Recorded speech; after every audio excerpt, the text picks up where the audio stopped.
ঈদুল আজহা উদযাপনে প্রস্তুত দেশবাসী। জাতীয় ঈদগাহ ঘিরে কঠোর নিরাপত্তা ব্যবস্থা। বৃষ্টি হলে প্রধান জামাত হবে বায়তুল মোকাররমে।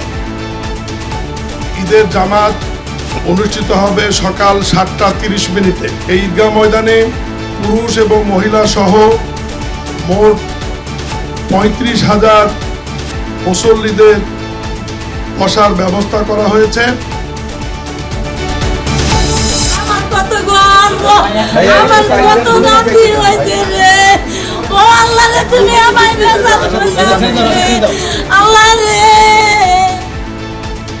আদ্দিন হাসপাতালে মারা যাওয়া 6 নবজাতকের মরদেহ হস্তান্তর। কারণ অনুসন্ধানে কাজ শুরু করেছে তদন্ত কমিটি। 3 দিনের মধ্যে রিপোর্ট দেওয়ার নির্দেশ। সকালে আসবো রিলিজ নেওয়ার জন্য, কিন্তু যখন রাত্রে শুনি যে সব অসুস্থ, আমি আর্জেন্ট মোটরসাইকেল দিয়ে টান দিয়ে চলে আসছি। কি জানি হয়েছে, আগে বাই করে নাই, আগে বাই করলে আমার নাতি মেরে ফেলছে আমাদের বাচ্চাদেরকে। ওনারা কোনো অবহেলার কারণে মারা গেছে। শেষ মুহূর্তে রাজধানীর পশুর হাটে ক্রেতা কম, দাম উপরটির দিকে। অবিকৃত গরু নিয়ে দুশ্চিন্তায় ব্যাপারীরা। 13টা আছে দাম মোটামুটি আজকে রিজনেবল প্রাইস আছে। যেমন এই গরুটা আমরা এখন দাম বলছি, ক্রেতা আমি নিজে 1,90,000 বলছি, আর বিক্রেতা বলছে হলো 2,05,000। আমি বিক্রি করছি রে বাবা, আমার চালান শেষ, আমার চালান শেষ। অনেক দাম কম, অনেক কম।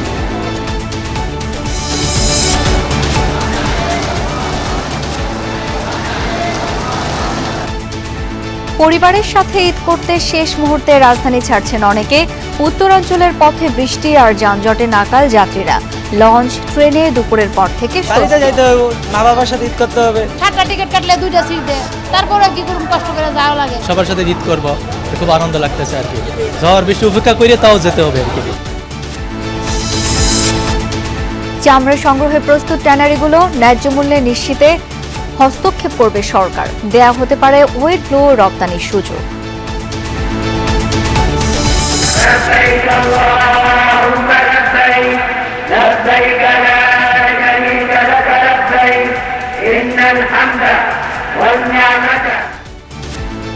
ধর্মীয় ভাব গাম্ভীর্যে সারা বিশ্বে উদযাপিত হচ্ছে ঈদুল আজহা। ত্যাগের মহিমা ও আল্লাহর সন্তুষ্টি লাভের আশায় পশু কোরবানি করছেন মুসলিমরা।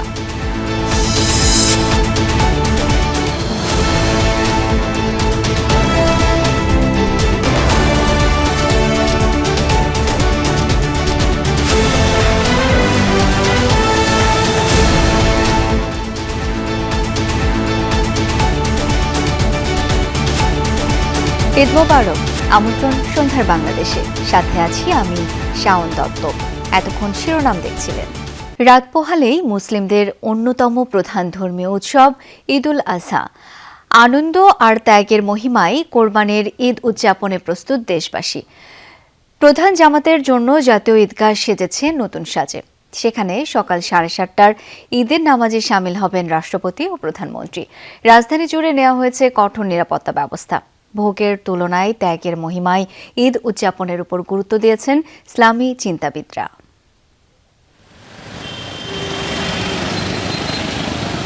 মেঘ বৃষ্টির আনাগোনার মাঝে এবারের ঈদ। আবহাওয়ার এমন অনিশ্চিত পরিস্থিতিতেও থেমে নেই উদযাপন। জাতীয় ঈদগাহ ঘিরে অনাড়ম্বরভাবে সেজেছে রাজধানী, শোভা পাচ্ছে নানা রঙের পতাকা। এরই মাঝে ঈদের প্রস্তুতি সেরে নিয়েছে নগরবাসী। মনের ভিতর যে পশুত্ব আছে সেটাকে আমরা ত্যাগ করতে পারি, কুরবানি করতে পারি।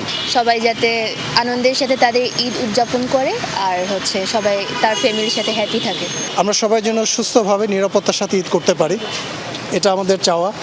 প্রধান জামাতের জন্য প্রস্তুত জাতীয় ঈদগাহ। এখানে রাষ্ট্রপতি, প্রধানমন্ত্রী, মন্ত্রিপরিষদের সদস্য সহ নামাজে শরিক হতে পারবেন 35,000-এর মতো মুসল্লি। থাকছে নারীদের জন্য আলাদা নামাজ পড়ার ব্যবস্থা। বৈরী আবহাওয়ার কথা মাথায় রেখে বাড়তি ব্যবস্থা নেওয়া হয়েছে।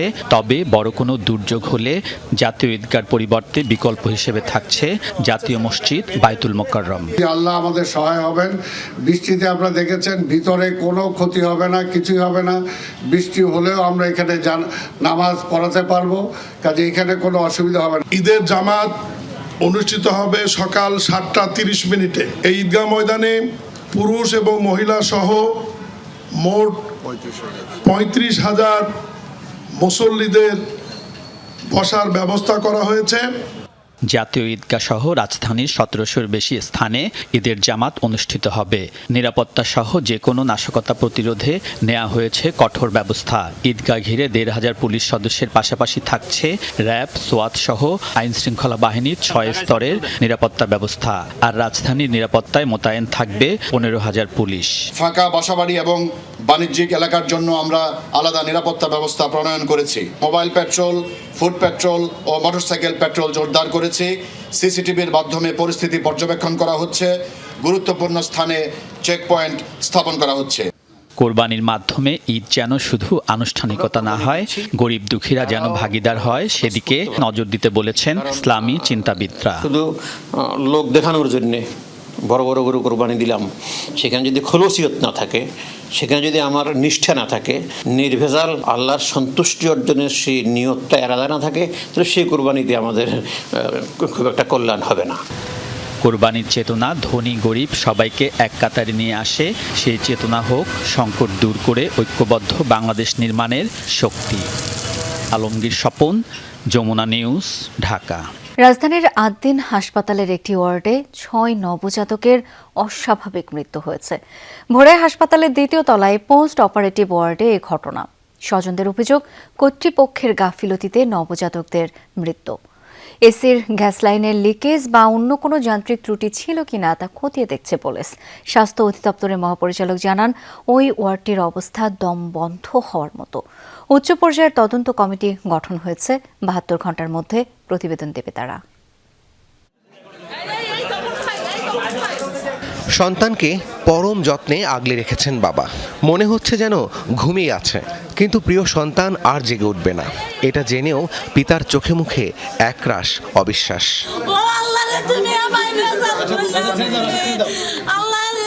এই যুবক প্রথমবারের মতো বাবা হয়েছেন, কিন্তু তার শিশুটিকে বাঁচিয়ে রাখতে পারলেন না।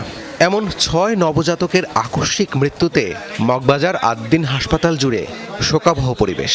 সকালে আসবো রিলিজ নেওয়ার জন্য, কিন্তু যখন রাত্রে শুনি যে সব অসুস্থ, আমি আর্জেন্ট মোটরসাইকেল দিয়ে টান দিয়ে চলে আসছি। আসার পরে দেখি আমার বেবির অবস্থা খুবই খারাপ। রাতে আইসে আমি কোলে নিলাম সুস্থ, আমায় তো ভিতরে যাইতে দেয় না। পরে আমি মারে বইলে বললাম যে আমাকে বাচ্চাটা আমার কোলে নিতে মন চাইতেছে, একটু আসো। পরে আমি আইসে কোলে নিলাম, আমার সাথে আস্তে আস্তে কি সুন্দর। আমাদের এই বাচ্চা মারা গেছে, এখন এরা আমাকে মেরে ফেলছে আমাদের বাচ্চাদেরকে, ওনারা কোনো অবহেলার কারণে মারা গেছে। আমরা এখানে এসেছি কয়েক সেকেন্ড হলো, এবং এখানে কিন্তু আসলে কয়েক সেকেন্ডের মধ্যে যে গন্ধ পাচ্ছি, তাতে আসলে স্বাভাবিক শ্বাস প্রশ্বাস নেওয়া কঠিন হয়ে যাচ্ছে। এবং এখানে এই শিশু বাচ্চাগুলো ছিল, এবং এখান থেকে কিন্তু একের পর এক শিশু বাচ্চাদের মরদেহ কিন্তু বের করা হয়।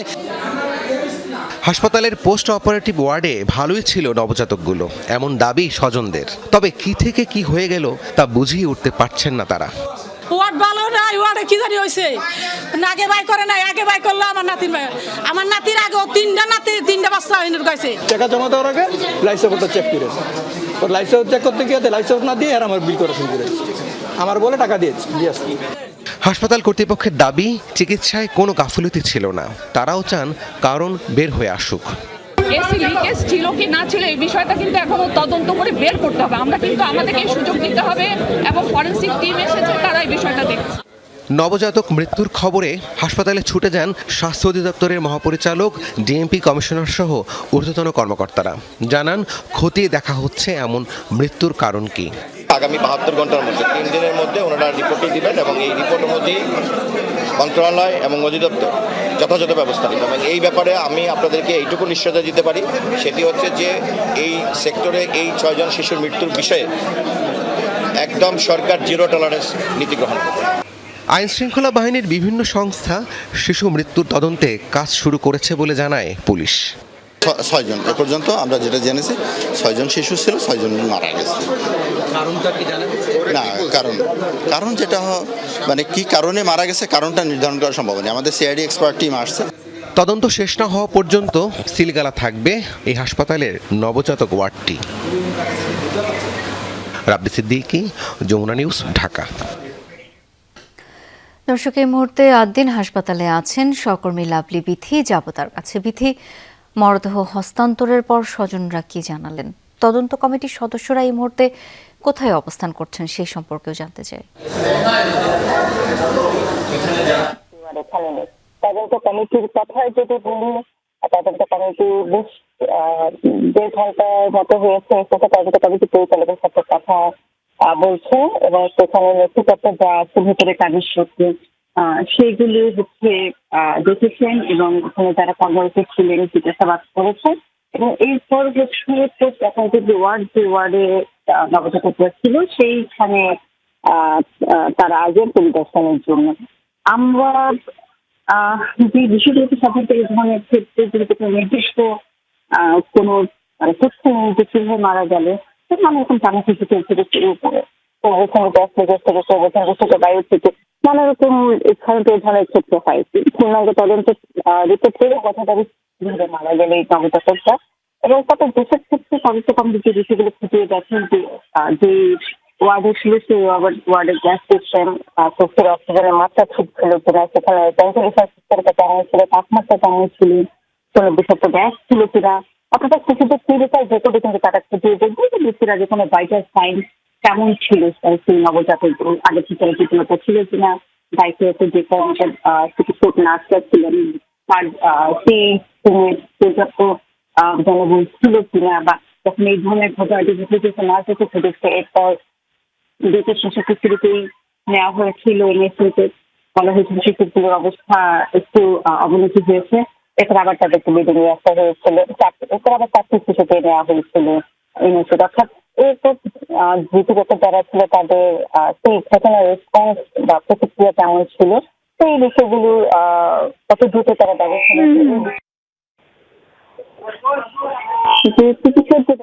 চিকিৎসা কার্যক্রম খুব সুন্দর ছিল তারা দেখবেন সব বলা যায় তার কিছু কিছু খুঁজে চেক করবে না। পোস্টমর্টম রিপোর্ট সবকিছু সেই পোস্টমর্টম রিপোর্ট যদি পোস্টমর্টম করা হয়নি কিন্তু এই ধরনের ক্ষেত্রে পূর্ণাঙ্গ তদন্ত পোস্টমর্টম রিপোর্টে খুব গুরুত্বপূর্ণ হয়েছে, যদিও সেটি কিন্তু করা হয়নি। হাসপাতাল কর্তৃপক্ষ বলছে যে অভিভাবক যারা ছিল তারা পোস্টমর্টম রিপোর্ট দেবেন। সে তদন্ত কমিটির কাজ হয়েছে শিশুর দিকে যদি এখন একটু ব্রিফ করবে আমরা বিস্তারিত জানাতে পারবো। বিথি, ধন্যবাদ আপনাকে। রাত পোহালে পবিত্র ঈদ উল আজহা। রাজধানীর বেশিরভাগ কোরবানির পশু বিক্রি হয় এই দিন। শেষ দিনে রাজধানীর হাটগুলোতে সকল ধরনের পশুর দাম অনেকটাই কম। একদিকে বৃষ্টি, অন্যদিকে ক্রেতার সংখ্যা কম হওয়ায় পশুর দাম একেবারেই কমতির দিকে। গতকাল বিকেল থেকেই পশুর দাম কমতে শুরু করে। আজ সন্ধ্যা পর্যন্ত বড় থেকে মাঝারি ধরনের গরুর দাম 20 থেকে 30 হাজার টাকা পর্যন্ত পড়তির দিকে। অন্যদিকে ছাগলের দাম 7 থেকে 8 হাজার টাকা কমেছে। শেষ দিনে এসে গরুর ভালো দাম না পাওয়ায় হতাশ বিক্রেতারা, লোকসানের শঙ্কা ব্যবসায়ীদের। অন্যদিকে কাঙ্ক্ষিত দামে পশু পেয়ে খুশি ক্রেতারা। কালকে মনে করেন ভালো দাম ছিল কিছু, আজকে একবারে দাম কম হয়েছে, কাস্টমারই নেই, এটা নাই। সব গরুরই 20 হাজার টাকা কম। আমরা যারা পাইকাররা আছি উত্তরবঙ্গে আমরা শেষ। আমি 3টা গরু আনছিলাম, 2টা বিক্রি করছে, একটা রয়েছে। ক্রেতা ওরকম বেশি নাই, খুব কম। প্রথম দিনে ছিল, এরপরে তার কোনো ক্রেতা নাই। রেগুলার প্রাইসে একদম যে কম মনে না বেশি তাও না। ইনশাআল্লাহ অনেকটা ভালো আছে, গতবারের তুলনায় অনেকটাই সস্তা আছে। গতবার যেভাবে ছিল তার চেয়ে কম। দর্শক, রাজধানীর বনশ্রী পশুর হাটে রয়েছেন সহকর্মী সুমাইয়া ঐশী। যাচ্ছি তার কাছে। ঐশী, বিকেল পর্যন্ত তো দাম কমতির দিকেই ছিল, এখন ক্রেতার সংখ্যা বা পশুর দাম কি বেড়েছে? না শাওনা, এখনো পশুর দাম যেমন বিকেল থেকেই পড়তির দিকে ছিল, এখনো প্রায় প্রত্যেক গরু প্রতি 20 থেকে 30 হাজার টাকা পর্যন্ত কমে ছেড়ে দেওয়ার মনস্থির করেছেন যারা বিক্রেতা। একই সঙ্গে ছাগলের কথা যদি বলি, সেই জায়গাতেও প্রায় 7 থেকে 8 হাজার টাকা কম স্বাভাবিক দামের তুলনায় এখনো। ক্রেতার সংখ্যা এখন কিন্তু আপনি যেমনটি দেখতে পাচ্ছেন প্রায় ফাঁকা বললেই চলে, তবে বিক্রেতারা এখনো আশাবাদী যে আরো হয়তো কিছুক্ষণ পর আরো একটু রাত গড়ালে হয়তো একদম শেষ মুহূর্তে যারা কেনাকাটা করতে মনস্থির করেছিলেন সে সমস্ত ক্রেতারা আসবেন। একটু যদি আমি জানতে চাই যে আপনি কি বিক্রেতা নাকি ক্রেতা? না, আমরা যে গরু কিনছি এবং ঘুরতেছি, দেখতেছি বাজারটা পর্যবেক্ষণ করতেছি। কেমন দেখছেন দাম আজকে? আজকের দাম মোটামুটি যেহেতু বেশিরভাগ হাটের প্রায় 90% গরু বিক্রি হয়ে গেছে আর বেশিরভাগ লোক গরু ক্রয় করে ফেলছে, এখন দামটা কিছুটা কম এবং গরুর সংখ্যা বেশি নেই, অল্প কিছু গরু আছে। যেমনটি শুনছিলেন, আমরা যখন বিকেলে এসেছিলাম শাওন, প্রায় 450 থেকে 500 অবিকৃত গরু ছিল এই হাটেই। সেই জায়গা থেকে আমরা আসার পরও বেশ কিছু গরু বিক্রি হয়ে গিয়েছে। ছাগলও আছে এই হাটে, সেই সংখ্যাটিও যদি আমি বলি যে ছাগলের সংখ্যাও প্রায় কমেই এসেছে এখানে, অর্থাৎ বেচা বিক্রি কিন্তু মোটামুটি একেবারেই অসন্তোষজনক নয়। তবে আজকে যেহেতু একদম শেষের দিকে, প্রায় বেশিরভাগ ক্রেতাই ঢাকার বাইরে চলে গিয়েছেন গরু কিনে, এবং যারা ঢাকায় আছেন, যারা গরু কিনছেন, তারা আজকেই কিন্তু শেষ মুহূর্তে এসে কিনবেন। ক্রেতার সংখ্যা সে কারণেই কম, এছাড়া বৃষ্টিও একটা বড় কারণ এই গরুর দাম কমে যাওয়া।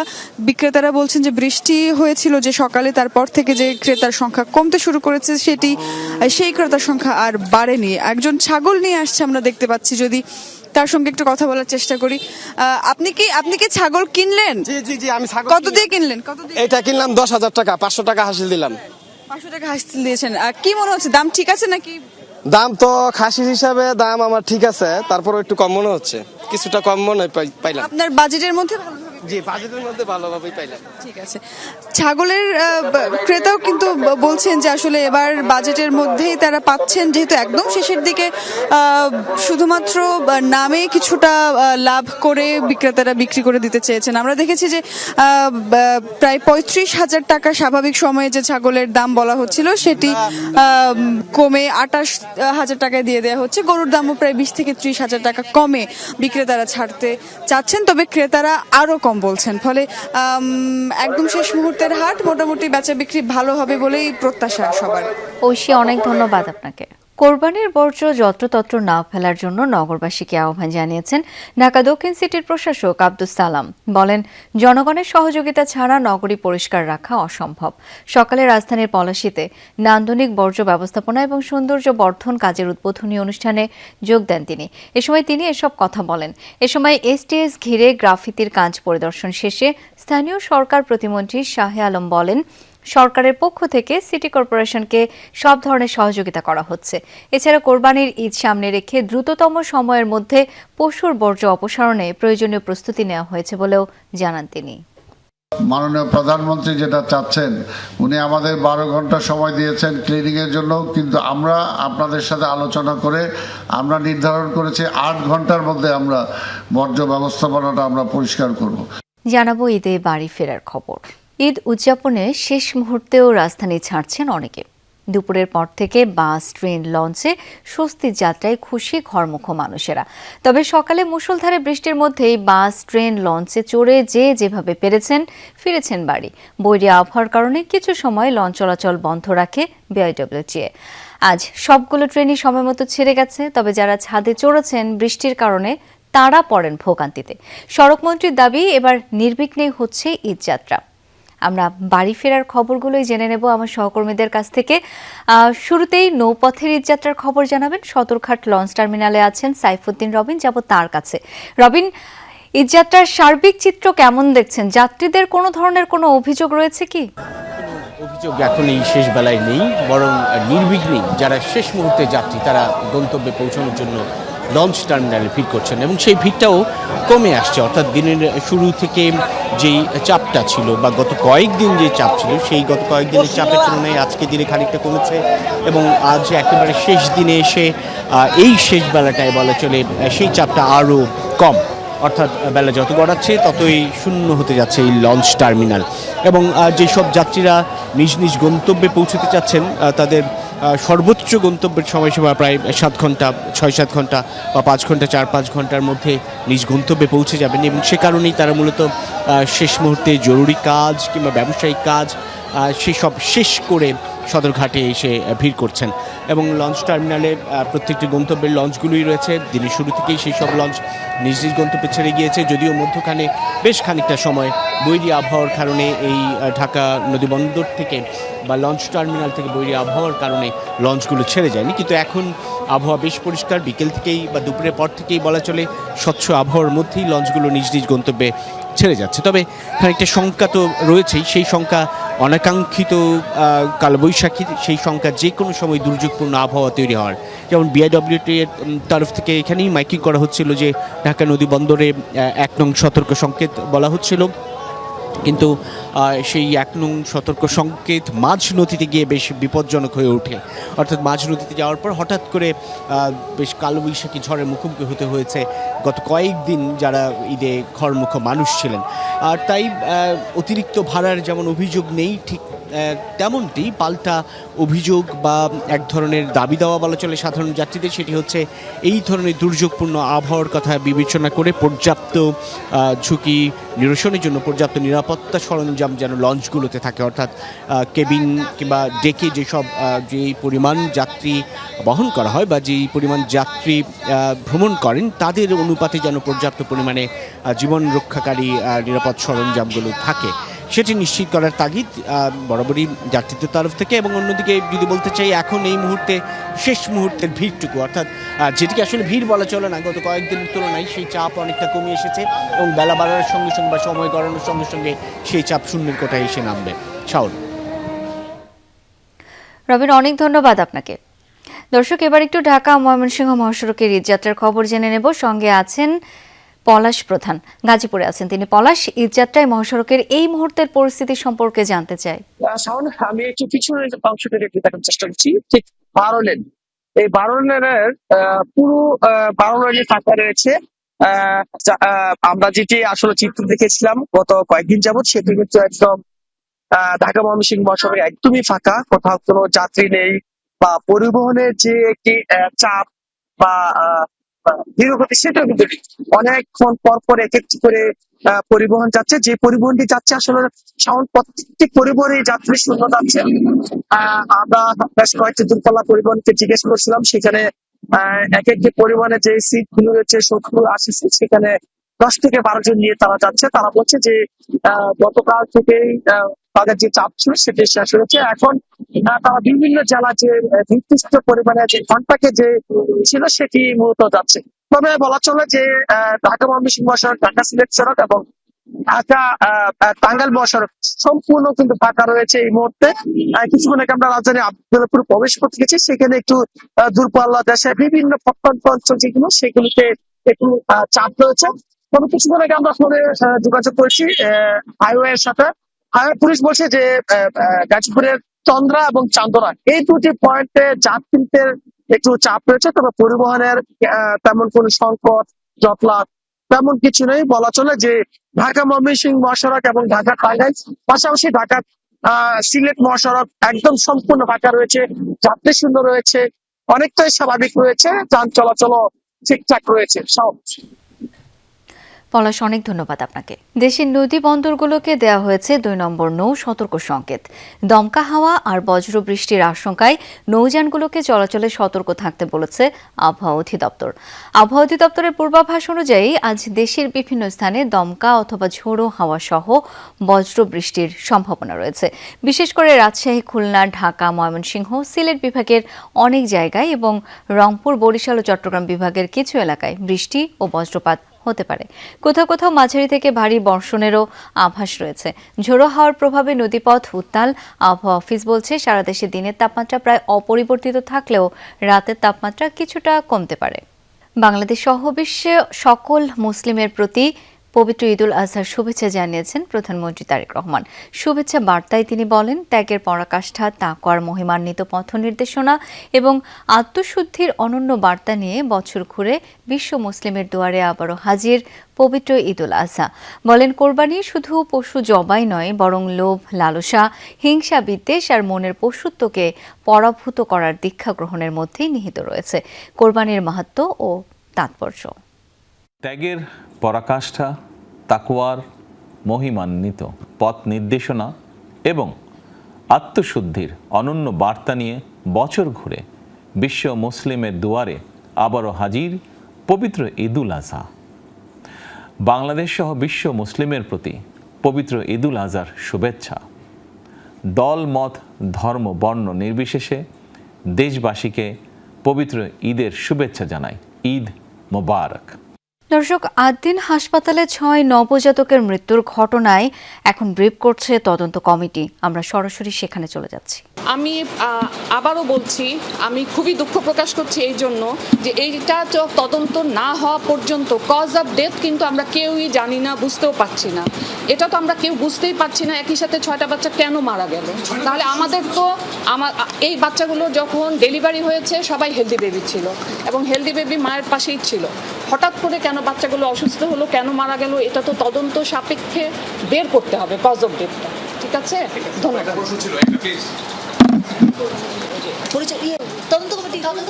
তদন্ত কমিটির ব্রিফিং শুনছিলাম সরাসরি। সারা দেশে চলছে ঈদুল আজহার জামাতের শেষ মুহূর্তের প্রস্তুতি। মুসল্লিদের জামাতকে কেন্দ্র করে এরই মধ্যে নিশ্চিত করা হয়েছে কয়েক স্তরের নিরাপত্তা ব্যবস্থা। দেশের অন্যতম বৃহৎ ঈদ জামাত অনুষ্ঠিত হবে কিশোরগঞ্জের শোলাকিয়ায়। সকাল 9টায় হবে প্রথম জামাত। দেশ বিদেশের লাখো মুসল্লির জন্য বিশেষ 2টি ট্রেন ভৈরব ও ময়মনসিংহ থেকে চলাচল করবে। লক্ষাধিক মুসল্লি নামাজ পড়বেন দিনাজপুরের গোড়ে শহীদ ময়দানে। ঈদের জামাত শুরু হবে সকাল 8:30টায়। চট্টগ্রামে প্রধান জামাত অনুষ্ঠিত হবে জমিয়তুল ফালা ময়দানে। সিলেটের শাহী ঈদগাহ ময়দান এবং রংপুর মহানগরীর কালেক্টরেট ঈদগাহ মাঠে সকাল 8টায় অনুষ্ঠিত হবে ঈদের জামাত। এছাড়া রাজশাহীতে হযরত শাহ মখদুম রহমতুল্লাহি আলাইহি কেন্দ্রীয় ঈদগাহ মাঠ এবং খুলনার সার্কিট হাউস ময়দানে ঈদের প্রধান জামাত অনুষ্ঠিত হবে। শেষ মুহূর্তের প্রস্তুতিতে ব্যস্ত সময় পার করছেন আমিনবাজারের চামড়ার আড়তদাররা। ঢাকা আরিচা মহাসড়কের পাশে আর হেমায়তপুর ট্যানারি নগরী থেকে দূরে না হওয়ায় ভৌগোলিকভাবে চামড়া ব্যবসায়ীদের কাছে আমিনবাজারের গুরুত্ব অনেক। তবে অবকাঠামোর সংকট আর ট্যানারির কাছে বকেয়া অনাদায় ভোগাচ্ছে আড়তদারদের। লবণের চড়া দামে চামড়ার সঠিক দর মেলা নিয়েও রয়েছে শঙ্কা। তুরাগ নদীর কোল ঘেঁষা সাভারের আমিনবাজার কাঁচা চামড়ার ব্যবসার অন্যতম বাণিজ্যিক কেন্দ্র। একদিকে ঢাকা আরিচা মহাসড়কের পাশে এর অবস্থান, অন্যদিকে হেমায়তপুরের ট্যানারি শিল্পনগরী থেকে এর দূরত্ব কেবল কয়েক কিলোমিটার। তাই কাঁচা চামড়া সংগ্রহের একটি বড় অংশ এই আমিনবাজার হয়েই প্রসেসিং ইউনিটে প্রবেশ করে। ঢাকা ও আশপাশের বেশিরভাগ কোরবানির কাঁচা চামড়া সরাসরি আসে এখানেই। তাই শেষ মুহূর্তের প্রস্তুতি নিতে ব্যস্ত আড়তদাররা। শ্রমিক সংকট নাই, চামড়ার বিক্রির কারণে অনেক সময় সমস্যা হয়। চামড়া ভাইয়েরা আসে, ওরা হয়তো চামড়ার এই যে কাইটের কারণে কারণে অনেক সময় সমস্যা করে। গাড়িতে নামায়া মালটা আপনার মাথা কাটতে হয়, মাথা কাটে আপনার মালটা নবন দিতে হয়। নবন দেওয়ার পরে মালটা মনে করেন সপ্তাহখানি রাখার পরে মালটা আবার ভেঙে গাড়িতে উড়াই দিয়ে আমরা ট্যানারি পাঠাই দিই। ইনকাম 8,000 হয়, 10,000 হয়, 12,000 হয়। হাজারীবাগ থেকে ট্যানারি হেমায়তপুরে স্থানান্তরের পর পোস্তার আড়তগুলো ধীরে ধীরে চলে আসে এই অঞ্চলে। ট্যানারি শিল্প ঘিরে হেমায়তপুরে বেশ কিছু লবণ মাখানো চামড়ার আড়ত গড়ে উঠেছে। আর আমিনবাজারে রয়েছে 2-3 ঘর কাঁচা চামড়ার আড়ত। তবে ঈদের চাপ সামলাতে অস্থায়ী ঘরও তৈরি হয়েছে। ঢাকার ভিতরের যে চামড়াগুলো আছে এখানে আমিনবাজার নামে, এখানে আশপাশের এলাকার যে চামড়াগুলো আছে এখানে নামে। 1 থেকে 1.5 লক্ষ পিস কোরবানির প্রচুর চামড়া সংগ্রহ করব। অবশ্য কথা ছিল ট্যানারি শিল্প নগরীর মতো পরিকল্পিতভাবে আড়তের একটি হাবও গড়ে তোলা হবে, কিন্তু বাস্তবতা ভিন্ন। তার উপর ট্যানারিগুলোর কাছে লেনদেনের লাখ লাখ টাকা বাকি আদায়ও সময় মতো সম্ভব হয় না। লবণের দামও যোগ করেছে বাড়তি দুশ্চিন্তা। বাস্তবায়ন হলো না। এখানে আসার পরে আমরা অনেক মাইর খেয়ে গেছি। এই ট্যানারিটা ট্রান্সফার করার পরে আমরা আর ব্যবসাটা টিকা রাখতে পারিনি। ব্যবসা অনেক ঢালের দিকে চলে গেছে। ট্যানারি মালিকের কাছে 2 কোটি টাকা আটকে রয়েছে, 10টা টাকাও পাইনি। 32-33 বছর ব্যবসা। এই বিগত 2-4-5 বছরের মতো নিম্নমানের মানে এই কোনো দামই নেই শিল্পের। কথা বলছেন, গতবার আমি প্রায় 5.5 লাখ টাকার মাল লবণজাত করছি, করার পরে আমি 3 লাখ টাকা বিক্রি পাইনি। স্বাভাবিক সময়ে 5,000 পশুর চামড়া থাকলেও ঈদের সময়ে 3 থেকে 4 লাখ পশুর চামড়া সংগ্রহ হয় আমিনবাজারে। হুমায়ুন রশিদ, যমুনা নিউজ, সাভার। চামড়া ক্রয়ে ধীর গতি হলে ওয়েট ব্লু চামড়া রপ্তানির অনুমতি দেবে সরকার, জানিয়েছেন বাণিজ্যমন্ত্রী খন্দকার আব্দুল মুক্তাদির। দুপুরে সিলেট চা শ্রমিকদের সঙ্গে মতবিনিময় সভা শেষে কথা জানান তিনি। মন্ত্রী বলেন, প্রান্তিক চামড়া সংগ্রহকারীরা যেন ন্যায্য মূল্য পায় সেজন্য সরকারের নজরদারি থাকবে, প্রয়োজনে হস্তক্ষেপও করা হবে। বাণিজ্যমন্ত্রী জানান, এসব উদ্যোগের মূল উদ্দেশ্য হল চামড়ার সঠিক সংরক্ষণ ও রপ্তানি আয় বৃদ্ধি। আগামী বাজেট ব্যবসা বান্ধব পরিবেশ ও বিনিয়োগ আকর্ষণ করার সূচনা করবে বলে মনে করেন বাণিজ্যমন্ত্রী। আমরা যদি দেখি যে চামড়ার যারা কিনবেন তাদের কেনার প্রক্রিয়ায় কোনো স্লথ গতি, ধীর গতি আছে, প্রয়োজন বোধে আমরা ওয়েট ব্লু চামড়া রপ্তানির পারমিশন দিব সাময়িককালের জন্য, যাতে যে চামড়াগুলি হাতে আসবে সেগুলি বিক্রি করতে গিয়ে যেন যারা সংরক্ষণ করবেন তারা কোনো বিপত্তিতে না পড়েন। মধ্যপ্রাচ্যের সাথে মিল রেখে দেশের কয়েকটি জেলায় কিছু গ্রামের মানুষ ঈদুল আজহা উদযাপন করছেন। আজ সকালে চাঁদপুরের প্রায় 40টি গ্রামে ঈদের নামাজ অনুষ্ঠিত হয়। এরপর পশু কোরবানি করেন মুসল্লিরা। জামালপুরের ইসলামপুর, সরিষাবাড়ি ও মাদারগঞ্জ উপজেলার 20টি গ্রামেও মধ্যপ্রাচ্যের সাথে মিল রেখে পবিত্র ঈদুল আজহা উদযাপিত হচ্ছে। বৃষ্টি আর বৈরী আবহাওয়ার কারণে ঘরেই ঈদের নামাজ আদায় করেন অনেকে। এসব গ্রামে 1000-এর বেশি মানুষের বাস। দিনাজপুরের 40টি গ্রামেও ঈদ উদযাপিত হচ্ছে। শহরের বাসুনিয়াপট্টি এলাকায় উৎসব কমিউনিটি সেন্টারে সকাল 8টায় হয় ঈদের জামাত। ভোলার অন্তত 5000 মানুষ ঈদ পালন করছেন। এছাড়া নারায়ণগঞ্জ, ঝিনাইদহ, পাবনা, সাতক্ষীরা ও পটুয়াখালীর কিছু গ্রামের মানুষও আজ ঈদ উদযাপন করছেন। দীর্ঘদিনের চেনা ময়লা ও দুর্গন্ধের এই দুর্ভোগের পালা শেষ হচ্ছে। মানুষের যত্রতত্র জায়গায় ময়লা ফেলা থেকে আটকাতে এবং অর্থনৈতিক উন্নয়ন করতে বিভিন্ন প্রকল্প গ্রহণ করছে সিটি কর্পোরেশন। কোরবানি উপলক্ষে গ্রহণ করা হচ্ছে নানা উদ্যোগ। রাস্তার উপরেই চলে আবর্জনা ফেলা আর প্রক্রিয়ার কাজ। দুর্ভোগ লাঘবের জন্য তৈরি হলেও রাজধানীবাসী অন্যতম ভোগান্তি রাস্তার পাশে ডাস্টবিন বা সেকেন্ডারি ট্রান্সফার স্টেশন STS। দুর্গন্ধ আর নোংরা পরিবেশের কারণে এসব কেন্দ্রের পাশ দিয়ে হাঁটার উপায় থাকে না সাধারণ মানুষের। সিটি কর্পোরেশন বলছে, দীর্ঘদিনের এই দুর্ভোগ এবার দূর হতে চলেছে। দক্ষিণ সিটি কর্পোরেশনে প্রায় 66টি STS ব্যবস্থাপনা গ্রহণ করা হচ্ছে। এর মধ্যে নান্দনিক রূপ দেওয়া হয়েছে 4টিতে। ঈদুল আজহাকে সামনে রেখে বিশেষ উদ্যোগের যাত্রা শুরু হলো। আগে তো এখানকার পরিবেশটা ডাস্টবিনের খারাপ ছিল, এখন খুব সুন্দর করছে, দেখতেও ভালো লাগে, গন্ধ আগে থেকে খুব কম। আগে তো এখানে কোনো মানুষ ময়লা ফেলতে চাইতো না, এখন আগ্রহ নিয়ে এই ডাস্টবিনে ময়লা ফেলতে চায়। আর আগে বসার উপযোগী ছিল না, এখন আশেপাশে বসার উপযোগী আছে। আগে যে এখানে একটা পরিবেশ ছিল যে যাওয়ার পরে মনে হয় যেন একটা ময়লা দুর্গন্ধ, মানুষ ওখানে যেতে পারে না, ওই পরিবেশ থেকে আমরা আশা করছি বেরিয়ে আসবে মানুষ। এখন ওখানে মানুষ যাবে একটা স্থাপনা হিসাবে। দুর্গন্ধ হওয়ার যে প্রধানতম কারণ যে ময়লা থেকে যে লিচেটটা বের হয়, যে পানিটা বের হয়, এই পানি থেকে কিন্তু দুর্গন্ধটা হয়। সো আমরা উদ্যোগ গ্রহণ করেছি যে ফ্লোরটা আছে এটার ড্রেনেজ সিস্টেমটাকে আমরা আধুনিকায়ন করছি। কেবল সৌন্দর্য বর্ধনই নয়, এই উদ্যোগের পেছনে রয়েছে বড় অর্থনৈতিক ও পরিবেশগত দিক। রিসাইকেলিংযোগ্য বর্জ্য শুরুতে আলাদা করা হবে, তবে কোরিয়ানরা ঢাকার বর্জ্য কিনে নিতে চায়, এজন্য একটি সমঝোতা করা হয়েছে। এই টোটাল প্রজেক্টের কস্ট আমাদের কোরিয়ান কোম্পানি BNF কোম্পানি তারাই দিবে। এটার জন্য সিটি কর্পোরেশন বা বাংলাদেশ গভর্নমেন্ট কিন্তু এটাতে কোনো পয়সা ব্যয় করতে হবে না। বিনিময়ে তারা ময়লার জন্য তারা প্রতি মাসে আমাদেরকে পয়সা দিবে ময়লা ব্যবহারের জন্য, প্লাস হল আমাদের প্রফিটের একটা পার্সেন্টেজ তারা আমাদেরকে দিবে, প্লাস জায়গার ভাড়া তারা আমাদেরকে দিবে। ঈদুল আজহার 3 দিনে ঢাকা থেকে সব মিলিয়ে প্রায় 65,000 টন বর্জ্য সংগ্রহের লক্ষ্যমাত্রা সিটি কর্পোরেশনের। 12 ঘন্টার মধ্যে বর্জ্য সরিয়ে নিতে প্রস্তুত রাখা হয়েছে প্রায় 29,000 পরিচ্ছন্নতা কর্মীর। শাজদিন অন্তরা, যমুনা নিউজ, ঢাকা। বিদ্যুৎ ও জ্বালানি খাতের আদল বদলাতে চায় সরকার, সেজন্য আসছে এনার্জি ট্রানজিশন ম্যাট্রিক্সের ধারণা। এর আওতায় 5 বছরের মধ্যে সোলার থেকে মিলবে 10,000 মেগাওয়াট বিদ্যুৎ। বাতিল হতে পারে বিদ্যুতের অলাভজনক চুক্তি। খনন করা হবে 100টি নতুন গ্যাস কূপ।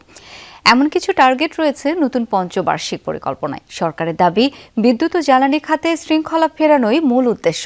পঞ্চবার্ষিক পরিকল্পনা নিয়ে সহকর্মী তৌহিদ হোসেনের ধারাবাহিকের আজ দ্বিতীয়টি। ভর্তুকি, ঋণ আর দুর্নীতির বেড়াজালে আটকে আছে দেশের বিদ্যুৎ ও জ্বালানি খাত। অতিরিক্ত উৎপাদন সক্ষমতা থাকা সত্ত্বেও উচ্চ ব্যয়, আমদানি নির্ভর জ্বালানি নীতি, ভর্তুকির চাপ আর সুশাসনের অভাবে বরাবরই মাথা ব্যথা এই খাতকে ঘিরে, যার বোঝা শেষ পর্যন্ত চাপে জনগণের ঘাড়ে। সৌর বিদ্যুৎ নিয়ে অনেক ভাবনা শোনা গেলেও বাস্তবে নবায়নযোগ্য উৎস থেকে মিলছে মাত্র 4% বিদ্যুৎ।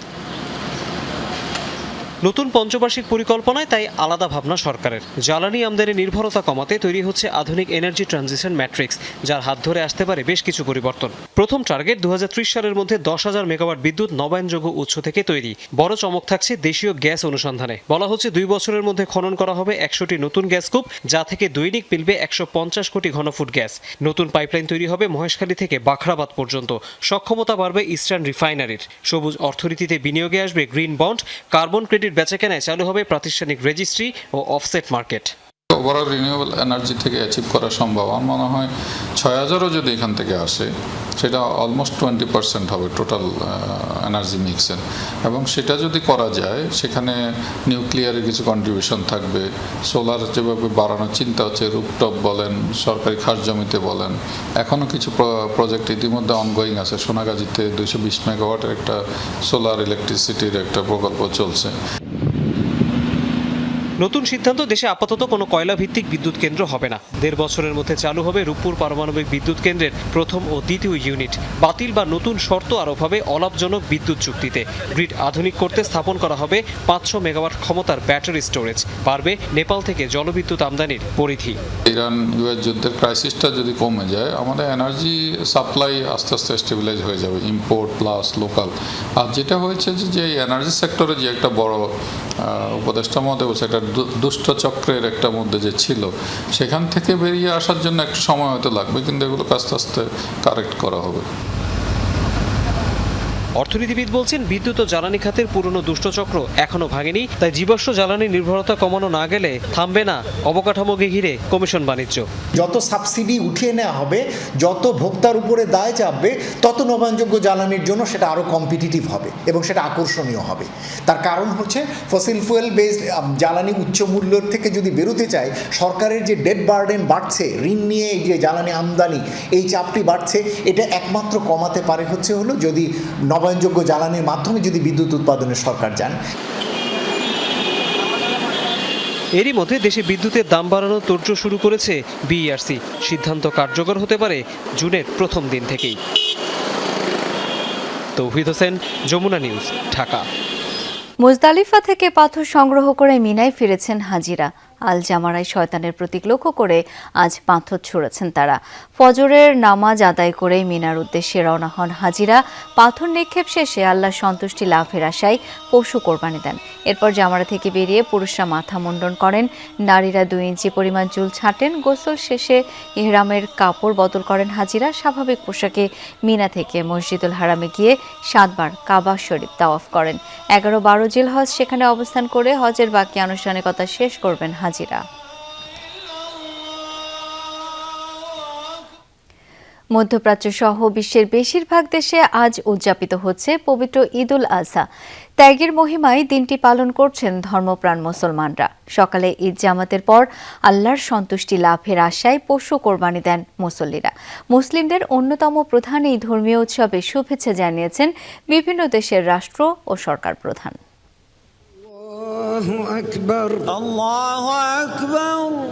পবিত্র আল-আকসায় ঈদের জামাতে মুসল্লিদের ঢল।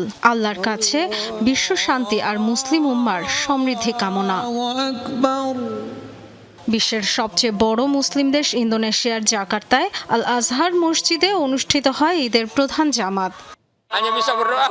আমরা কেবল প্রার্থনা করতে পারি মুসলিম বিশ্বের ঐক্য আর শান্তির জন্য। আমরা আর যুদ্ধ চাই না। মুসলিম হিসেবে আমার বিশ্বাস যে পরিস্থিতি ভালো হবে। জানি না ইরান ও গাজার মানুষ আমাদের মতো উদযাপন করতে পারছে কিনা। আমরা চাই সমগ্র মুসলিম বিশ্বে শান্তি ও নিরাপত্তা নিশ্চিত হোক। ত্যাগের মহিমায় ঈদুল আজহা উদযাপিত হচ্ছে সৌদি আরব, কাতার, কুয়েত, ওমান, সংযুক্ত আরব আমিরাত, তুরস্ক ও মিশরেও। শিয়া প্রধান দেশ ইরানে ঈদের প্রধান জামাত হয় রাজধানী তেহরানে। যুদ্ধবিধ্বস্ত সিরিয়া, ইরাক, লেবাননেও ঈদের জামাতে দেখা যায় ধর্মপ্রাণ মুসলমানদের ঢল। নামাজের পর আল্লাহর সন্তুষ্টি আশায় পশু কোরবানি দেন মুসল্লিরা, মাংস বিতরণ করেন দরিদ্রদের মাঝে। মধ্যপ্রাচ্যের সাথে মিলিয়ে পাকিস্তানেও ঈদুল আজহা পালিত হচ্ছে আজ। জামাতে ঈদের নামাজ আদায়ের পর পশু কোরবানি দেন মুসল্লিরা। আল্লাহর প্রতি শুকরিয়া, তিনি আমাদের কোরবানির তৌফিক দিয়েছেন। যারা কোরবানি দিচ্ছেন সবার প্রতি আহ্বান, গরিবদের প্রাপ্য অংশ তাদের দিন। সমগ্র ভারতে না হলেও জম্মু কাশ্মীরে পালিত হচ্ছে ঈদুল আজহা। শ্রীনগরের গ্র্যান্ড মসজিদে বড় জামাতের অনুমতি দেয়া হয়নি, তবে বিভিন্ন মসজিদ ও ঈদগাহে ছিল উপচে পড়া ভিড়। ঈদুল আজহা কেবল পশু কোরবানির জন্য নয়, বরং প্রকৃত ত্যাগের শিক্ষা হলো আমাদের খারাপ আকাঙ্ক্ষা ও স্বার্থপরতা ত্যাগ করা, অহংকার দূর করা। ভৌগোলিক কারণে সবার আগে ঈদের আনুষ্ঠানিকতা শুরু হয় অস্ট্রেলিয়া ও নিউজিল্যান্ডে। পশ্চিমা দেশগুলোতেও ঈদুল আজহা আজ। Dorothy Tasrin, Jamuna news. এই ছিল সন্ধ্যার বাংলাদেশের আয়োজনে। ধন্যবাদ এতক্ষণ সাথে থাকার জন্য।